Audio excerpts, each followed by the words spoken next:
Good afternoon everybody, भूमिका hair. आज का जो मेरा टॉपिक है नेचर वर्सेस नर्चर। मैं पहले बात करती हूँ नेचर की। नेचर क्या होता है? स्वभाव या आनुवंशिकता। नेचर को स्वभाव भी बोलते हैं और आनुवंशिकता भी बोलते हैं। बच्चे का शारीरिक रूप, ऊंचाई, रंग, आँखों का रंग, बुद्धि की क्षमता आदि ज़्यादातर माता पिता से विरासत में मिलती है। यह है जन्मजात गुण, इनेट क्वालिटीज़ होते हैं। बहुत सारी चीज़ें जो हमें हमारे पेरेंट्स से मिलती हैं। काफ़ी लोगों की हाइट पेरेंट्स पे जाती है, आँखें हो गई, कलर हो गए, इंटेलिजेंसी हो गई, बहुत सारी चीज़ें होती हैं। और ये जो चीज़ें होती हैं जन्मजात गुण होते हैं, इनेट क्वालिटीज़ मीन्स छोटे टाइम पर ही आ जाती हैं। विकास पर जीन्स और बायोलॉजिकल फैक्टर का असर होता है। कई चीज़ों को हम बोल देते हैं कि ये तो जेनेटिक है, पेरेंट्स से मिली है। एग्जाम्पल, किसी बच्चे का संगीत में टैलेंट माता पिता से आनुवंशिक रूप में आ सकता है। अब मैं बात करती हूँ नर्चर की। पालन पोषण या परिवेश। नर्चर को पालन पोषण भी कहते हैं, परिवेश भी बोलते हैं।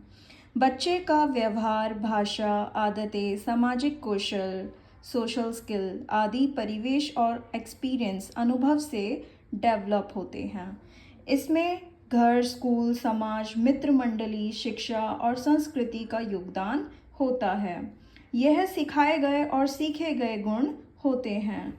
फॉर एग्जाम्पल, बच्चा अनुशासन और संस्कार घर और स्कूल में सीखता है।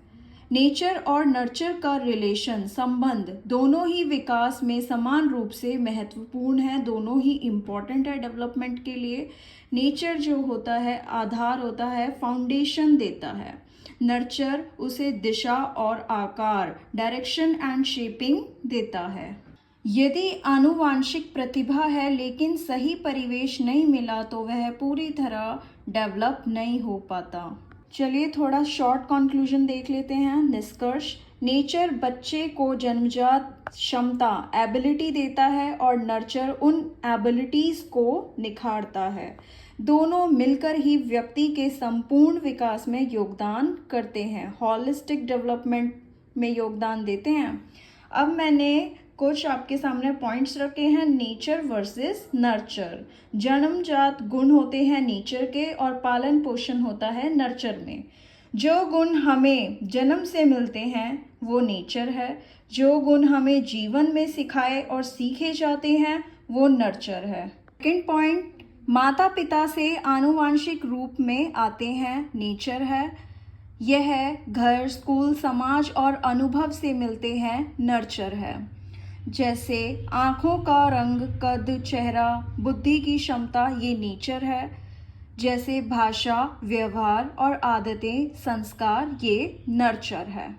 नेचर हमें जन्मजात शक्ति देता है, नर्चर उन शक्तियों को विकसित करता है। दोनों मिलकर बच्चे का पूरा डेवलपमेंट करते हैं। Thank you.